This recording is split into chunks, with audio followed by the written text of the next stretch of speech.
So here. All right, so thank you, Kat, for a very kind introduction. Gorgias himself would have approved of your eloquence there. And thank you to the audience for showing up during the last little dregs of our summer vacation. Luckily, when I signed up for this talk last year, I decided just to do something that I would find fun. So hopefully it'll fit with, it'll be a good August summer vacation type of talk. So what did I sign up for? I signed up to combine, let's get the PowerPoint to be live. I set up to combine or put together two things that I really like. One of which is the Normative Pragmatic research program. A group of us, largely in communication departments, have been looking at argumentation and trying to make sense of it now for 30 plus years. And so that program of research, something I really enjoy, and I decided to put it together with Plato's Gorgias, a dialogue that I regularly teach in introduction to rhetoric classes as the initial, possibly the origin of the word rhetoric, and a very searching investigation of the nature of rhetoric. So my goal today is to demonstrate, kind of illustrate principles of normative pragmatics by applying them to an object that I hope that many of us are at least somewhat familiar with, which is Plato's dialogue, the Gorgias. Let's start with a brief review of the Gorgias just to get oriented. The dialogue starts with Socrates and his buddy Chaerephon coming to a place where the eminent sophist Gorgias has just been giving a display to an admiring audience. After a brief interlude where kind of the B team of philosophy attempts to get a discussion started, Socrates and Gorgias settle down to a discussion of the nature of rhetoric. A discussion that proceeds fairly orderly and politely, and eventually results in Gorgias being cornered in some unsavory positions. He's forced to admit things about rhetoric that make it look kind of bad, at which point Polus, a junior sophist, intervenes and claims to be able to do a better job and takes over the discussion. The discussion between Socrates and Polus is a little more disorderly, a little more confrontational, less cooperative, but it includes the famous extended passage where Socrates develops an analogy between rhetoric and cookery before moving on to an examination of kind of the ethical status of political power. Is it better to do or suffer wrong? Is it better to have the power to be able to impose injuries and, get what you want from others, or is it better to be a victim of that?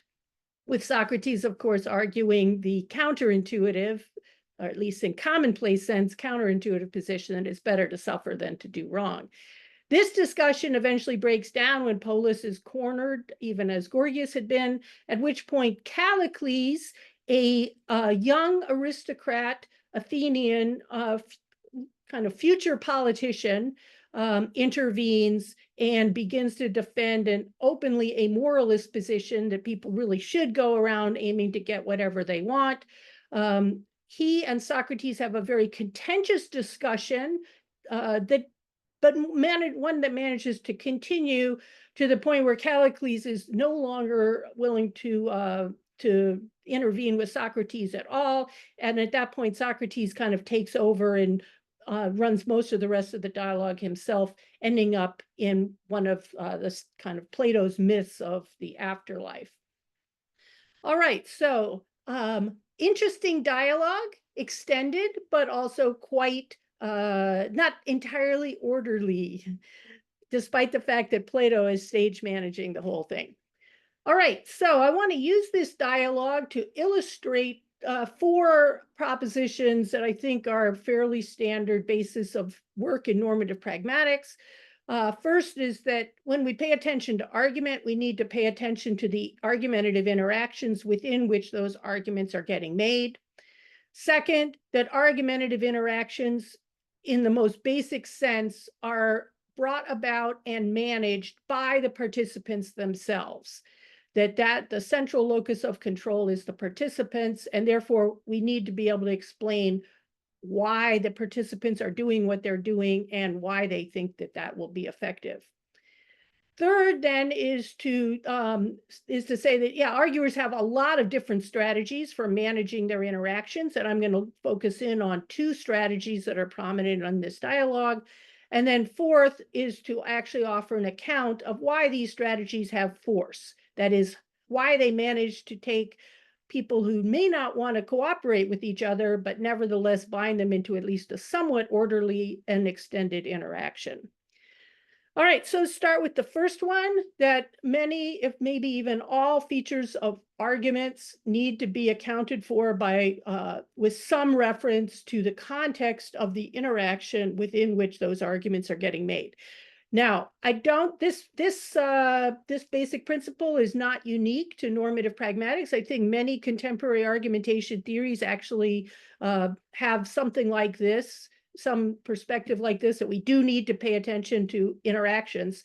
In other words, to explain how premise supports conclusion, how somebody putting that out there can actually work, or what it's supposed to do, whether it can be assessed as normatively good, depends on paying attention to the interaction within which the little premise conclusion unit gets put out into public.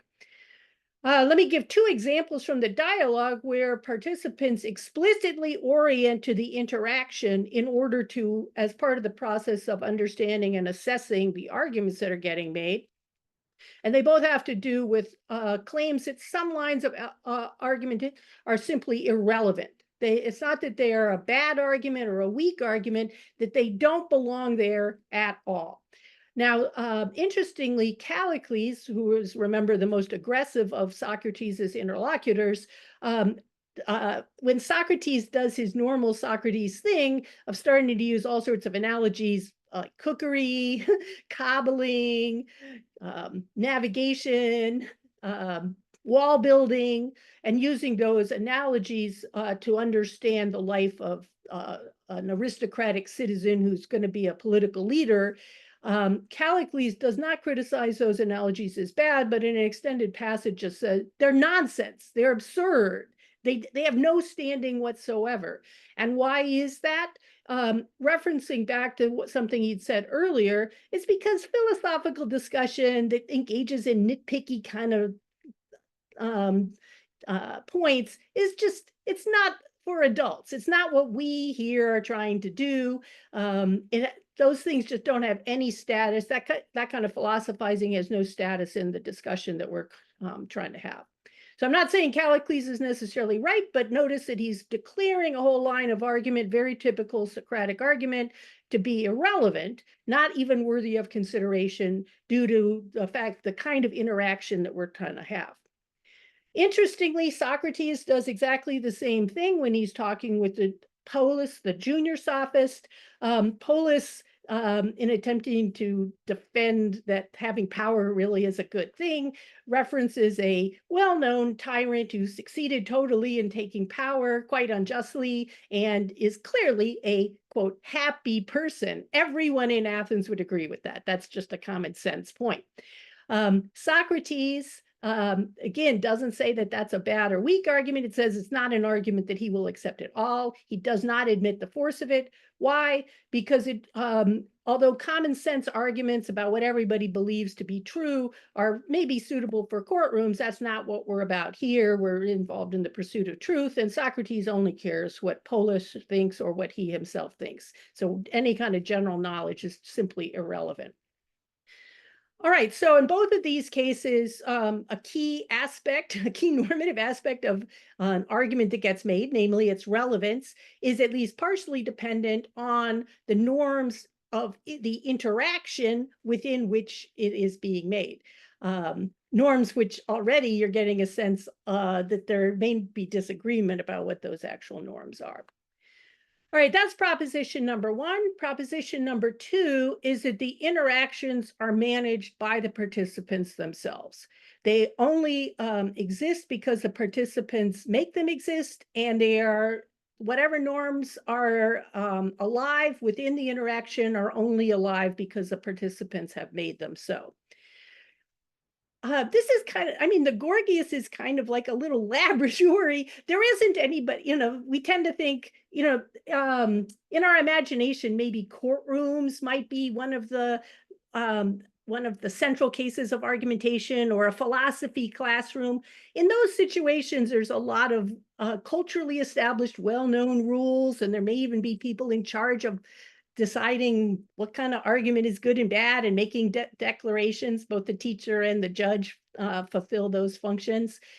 But the base case of argumentation, what Sally Jackson has called the natural case of argumentation, is that the interaction proceeds and there's nobody else in the room, and no existing structures other than the ones that the participants make themselves.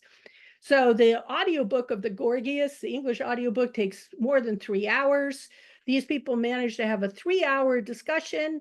There are no judges or moderators or mediators. There are only the participants, the interlocutors themselves, who often are greatly disagreeing with each other. There's some unnamed onlookers that intervene a few times, but they're not even given a voice, so they can't be claimed to be the arbiters of what's happening. Dramatically speaking, the Plato has set it up so that there are kind of chunks of argument where points are examined through the standard question answer type of reasoning, but they're punctuated and given kind of a dramatic form by these moments where the arguers step back and talk with each other about what they're doing, like what they owe each other. Why are they there? What are they trying to accomplish? So there's these periods or segments of meta argumentation that are interspersed throughout the dialogue, where the participants are openly attempting to self-manage what's going on. I also think that the dialogue includes one of the most concise statements of why assuming that going into a discussion and assuming that there's a bunch of rules that are just sitting there and all we have to do is kind of instantiate them in our discussion is just not the right approach to studying interactions. Socrates is consoling Polus that he's not Polus, although here he is, he's come to Athens. Unfortunately, he doesn't have total freedom of speech. Why? Because listeners have total freedom of walking away. And so speakers' autonomy has to be constrained because the listeners are autonomous and they are not bound to cooperate. They are not bound to sit there and listen to whatever speakers have to say. As Socrates puts it, Polus has his freedom of speech, but Socrates has his freedom to go away and get out of hearing, to just turn Polus off. If some kind of interaction is going to proceed, it's because both parties are going to limit their autonomy in some way voluntarily and stick around and engage in some kinds of periods of speaking and listening together. That has to be accomplished by the participants themselves. And if interactions are vital, and if participants control it, it should be a key task for argumentation theory to explain how that happens, to pay attention to participant management and to show how participants develop and bring norms to bear on specific situations in order to have some kind of orderly interaction. All right, so that's proposition number 3, is that there's a variety of strategies that argumentation theorists ought to be studying, through which arguers are bringing normative materials to bear on interactions. Now, by normative materials, I'm attempting to be extremely broad. As we'll see, when we talk of norms, it often sounds like a rule, but in fact, the participants in this dialogue are not orienting towards rules. However, they're orienting towards various other things that have a kind of normative force. So so normative materials means any kind of thing you can bring to bear on the situation that helps us understand whether we're doing good or not, or less good in our interaction. All right.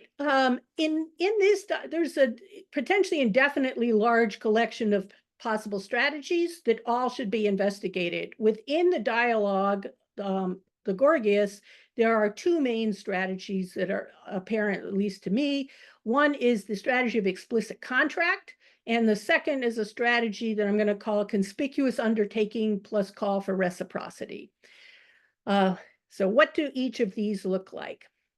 All right, let's start with the explicit contract. Now, when the dialogue starts, Gorgias has just finished speaking, and he is reported to have said, "I will answer any questions that you have." So he has given an offer to answer questions. That offer, he's made to repeat that offer and just to get it on the record within the dialogue itself. And one of the first things Socrates does is, confirm that that offer is still open. And not only it's an offer to answer questions, but it's an offer to answer questions briefly, to make only brief responses to questions. And so Socrates says that Gorgias has promised that and calls on him to be true to the promise. And Gorgias, gives a caveat that, okay, maybe brief is relative to the question, like he wants a little bit of wiggle room, but he says, sure, I will try to be as brief as possible. So at this point, open offer, I promise to offer questions briefly. To answer questions briefly, Socrates says, great, I want to hear them. I want to hear your answers. I'll ask questions, and the dialogue can proceed. This basic social contract that has been explicitly formed actually governs the entire dialogue. So throughout all three acts of the dialogue, people are attempting to get back to question and answer form. And Socrates in particular continues to orient and bring up this norm as an important regulatory principle for how the dialogue is going to proceed. So he praises people who are brief. He blames people who are not brief. And when he himself is not brief, which actually happens quite a bit in the dialogue, he nevertheless still continues to orient to the norm of being brief in question and answering by either seeking permission for the lapse or excusing the lapse after it happens because of circumstances out of his control. Like, for instance, that Callicles has stopped answering questions, so therefore Socrates has no choice but to make extended statements. All right, so here is a regulatory principle that provides some orderliness to the entire interaction. Here's the problem, though, that it is way too indeterminate to govern everything that happens argumentatively in the interaction. This explicit contract means that people can criticize each other for going on too long, but it doesn't, for instance, allow people to declare some arguments to be relevant or irrelevant. It's a norm, but it underdetermines the interaction that the arguers are trying to engage in. And so it doesn't provide sufficient normativity to keep the interaction going. I think that's why a second set of strategies emerges where participants in the dialogue conspicuously orient to or undertake for themselves to follow certain norms, and then invite the other participants in the dialogue to reciprocate.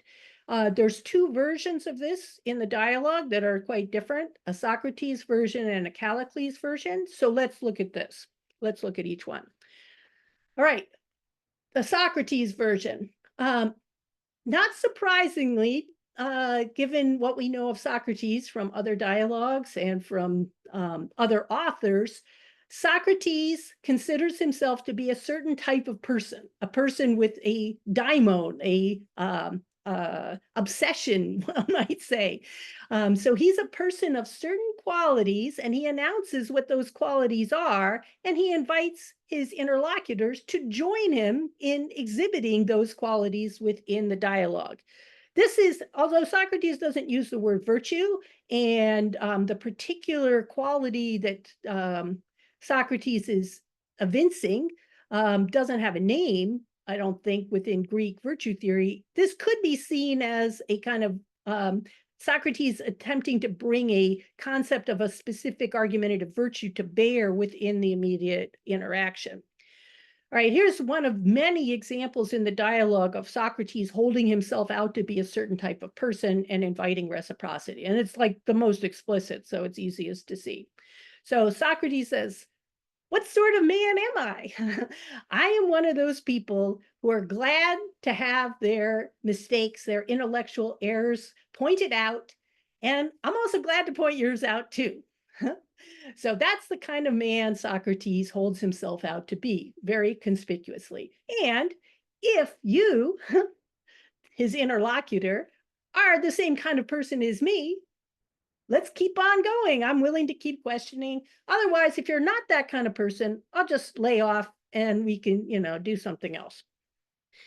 All right, so one of many examples, this is the most clear example, but Socrates frequently has these I statements. I am this kind of person. I'm committed to this. I want to do this, all of which go in the same direction of being a person who wants to have correct knowledge by being corrected by others, and he wants to help out others by correcting them. Now, this particular instance of it is actually followed up by reciprocity, that very explicit reciprocity. So Gorgias, with whom Socrates is interacting at this point, says, personally, Socrates, I would claim to be just that sort of person too. So now we have mutual undertakings to be a certain type of person, a person who wants to correct himself and also to correct others. Now, this kind of norm, or this idea of personal quality that one ought to exhibit within the interaction, Socrates in particular orients to it throughout the dialogue, bringing it up over and over again as part of establishing specific norms to help the interaction to proceed. For instance, very frequently, Socrates points out how this commitment to being corrected and correcting requires frank speech. That is, saying things that are kind of objectionable, likely to be offensive to others, and also criticizing others very directly if they say something wrong. Correlatively, one has to be willing to put up with frankness in others. So if somebody else says something that is offensive to you, you have to kind of not be offended and just consider whether or not you ought to be corrected. This commitment to being corrected requires Socrates to take back statements that are indefensible. He doesn't actually take any back, but he promises to several times. And also to seek the agreement of the other. So if he and his interlocutor, after this process of mutual correction, both think the same thing, we can take that to be true. Notice that this undertaking of Socrates is precisely the basis on which he criticizes Polis's common sense, appeal to common sense, Athenian common sense, as just irrelevant, because it doesn't really matter what any Athenian says. It only matters what Socrates says and what Polis says.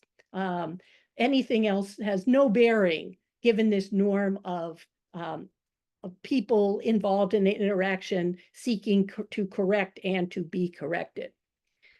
All right, so this norm appears to provide a fair amount of normative orientation, enough to keep the dialogue going, particularly with Gorgias and to a lesser extent with Polis, but it crashes and burns when it comes to Callicles, because Callicles explicitly refuses to reciprocate. Callicles will not self-identify as a person who wants to be corrected. So Callicles at one point in the third act of the dialogue, just, he's, I don't know what you mean. I'm not going to even respond to that. Talk to somebody else. Like, I'm off the hook now. And so Socrates points out, oh, aren't you a man who wants to be corrected? Is this really a man before me who doesn't bear being corrected?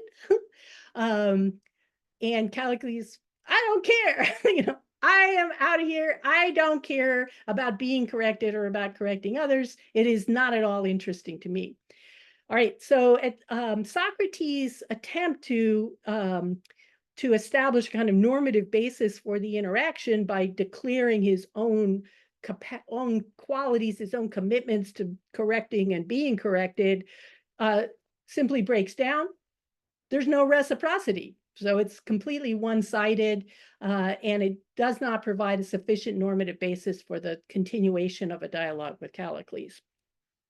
All right. Nevertheless, the discussion continues on what basis is that? It's because Callicles himself has also made this kind of presentation or explicitization of some normative materials and invited reciprocity. So he has put himself forward in his initial speech as a person who is friendly to Socrates. He cares, he's well disposed, he has soft thoughts towards Socrates, and treats Socrates as his good friend. So here, Callicles, this is not really Callicles holding himself out as having a particular virtue or quality. It's saying, I'm committed to an ideal of friendship, or in specific, an ideal of Athenian friendship, which is male to male, a fairly aristocratic friendship. Um, it's polite society. And Callicles is committing himself to that, and particularly he's committing to that as his relationship to Socrates. Now, this explicitization of a norm of Athenian friendship is widely reciprocated throughout the dialogue.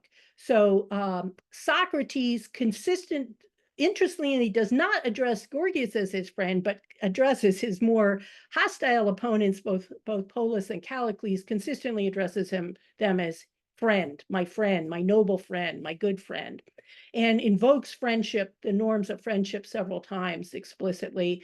Other claims of mutual friendship is Chaerephon starts the dialogue by claiming Gorgias is his friend. Gorgias and Callicles are probably friends because Gorgias is staying at Callicles' house. And Gorgias and Polus, interestingly enough, make a couple of general statements that everybody here is their friends. They're the two foreigners in the group, and so they have to work a little harder at being friends with these Athenians that they're discussing with. All right, so we have an ideal of friendly relations, and throughout the dialogue, the interlocutors orient to this ideal. What are friendly relations like? Having discussions, even philosophical discussions with your friends, that's part of friendly relations. Doing favors for people. In specific, Callicles continues the discussion, as we'll see in a bit. Callicles, at several points, is about to give up. Gorgias asks him to keep going. So he does, to oblige, as he says, to oblige Gorgias, to be friendly with Gorgias. Speaking mildly to your friends, like not insulting them or not confronting them, that's part of being a good friend or friendly interactions. And in general, there's a sense that friends are getting together and interacting to create a pleasant occasion for themselves, like to have a pleasant after dinner discussion. This comes up a lot of times. Many interlocutors, when they get to hard points in the dialogue, they call for continuing discussion because it's so pleasant. It's pleasing to us. We're having a good time. And even Callicles admits that philosophy can be a pleasant pastime to engage in. There's also a sense that the entire dialogue is a kind of follow-up to a very pleasant occasion. Gorgias has just given some kind of display speech to the assembled audience, which is characterized as a feast. And so the dialogue is a continuation of that feast. And although this would be harder to defend, it's less explicit, there's some sense that the audience is watching Callicles and Socrates go after each other because it's kind of fun. It's fun to see the people beat up on each other, and Socrates is saying all these outrageous things. It's just fun to listen to somebody prove the opposite of what everybody knows to be true. And it's so great. This is their evening's entertainment. So Socrates ends up to be giving a display, just as the sophist Gorgias had given a display at the beginning before the dialogue even begins. All right, interestingly enough, again, to go back to the irrelevance points, Callicles explicitly says that Socrates should not be making these craft analogies because they are unfitting to friendly interactions.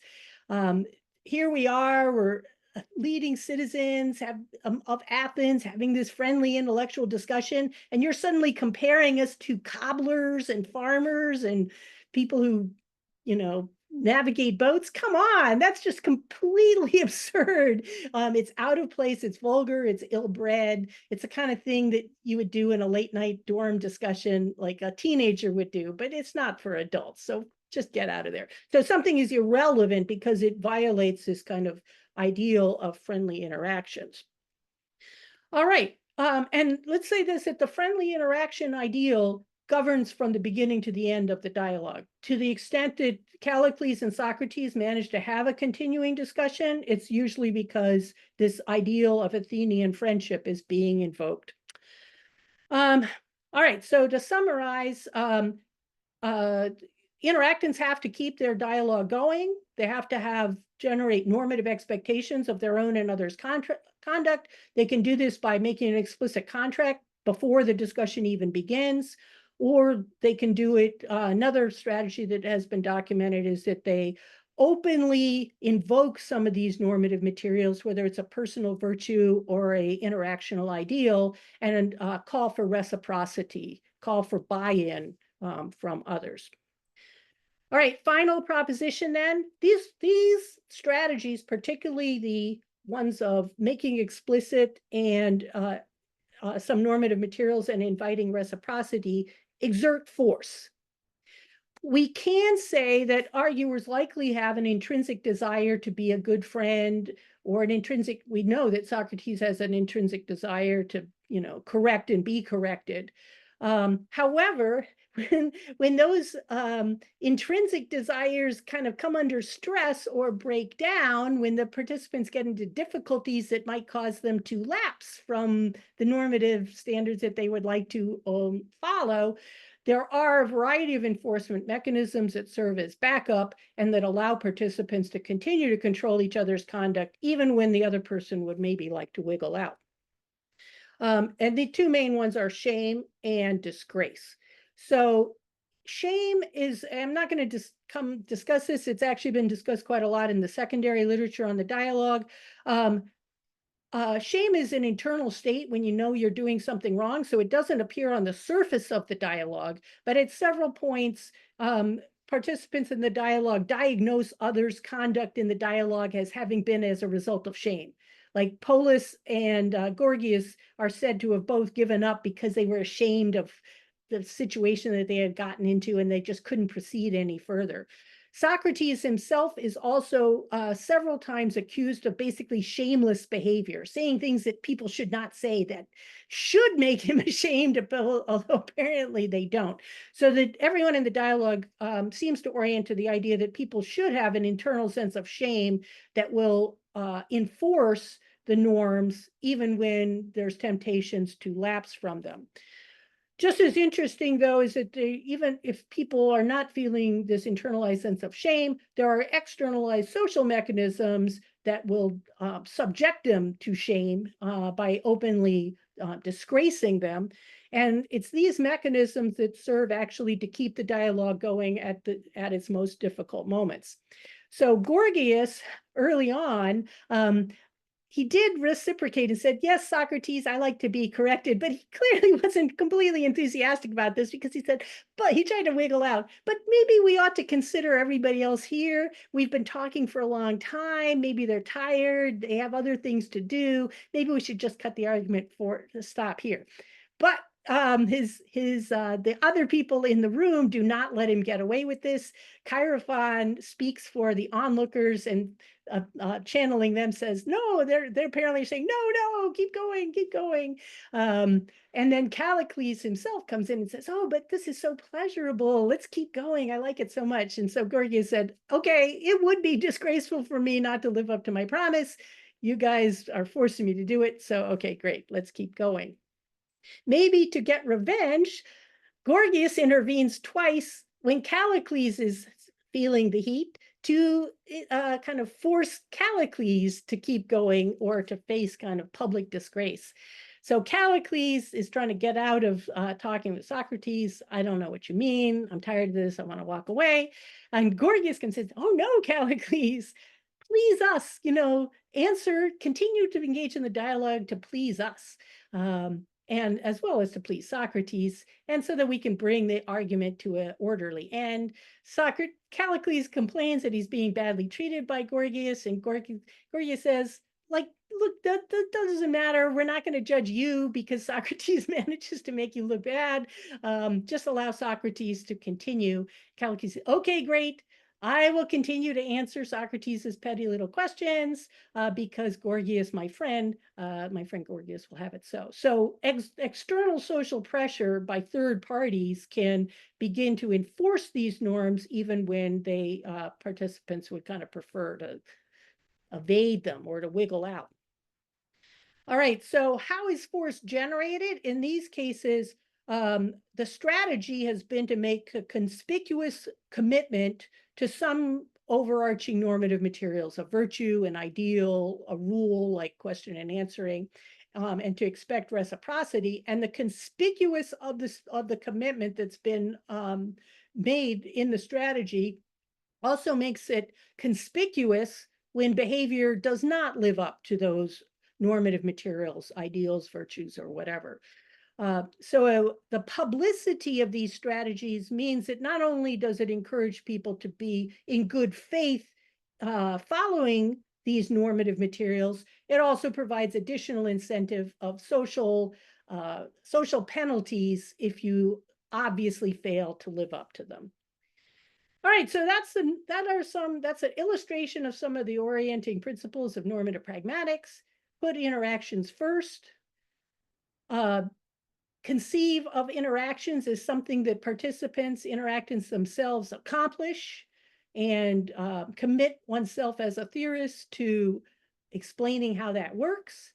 Looking carefully at the strategies people are using within an argumentative interaction to develop a sense of what is a good and not so good way of continuing to interact, and then seriously inquiring how those strategies actually have force, even in the face of potential non-cooperation or disagreement. All right, here's a freebie closing thought.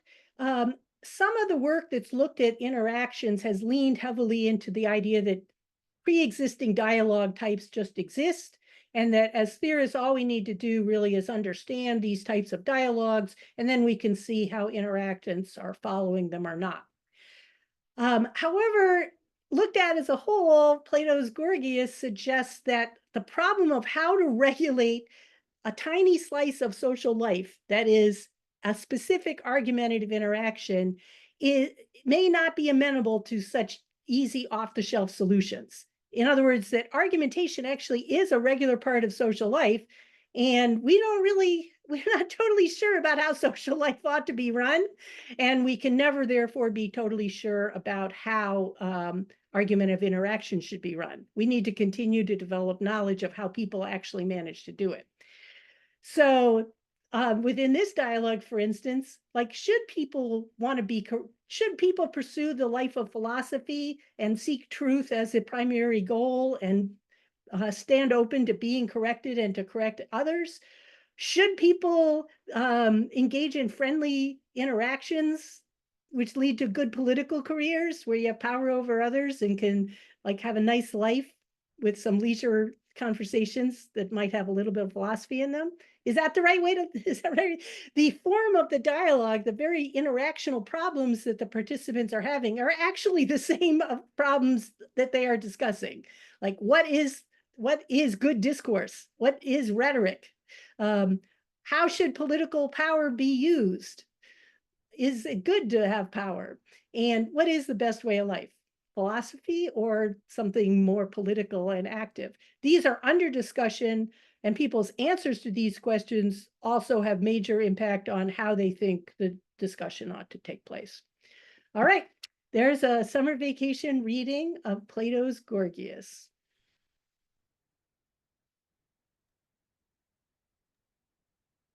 And now let me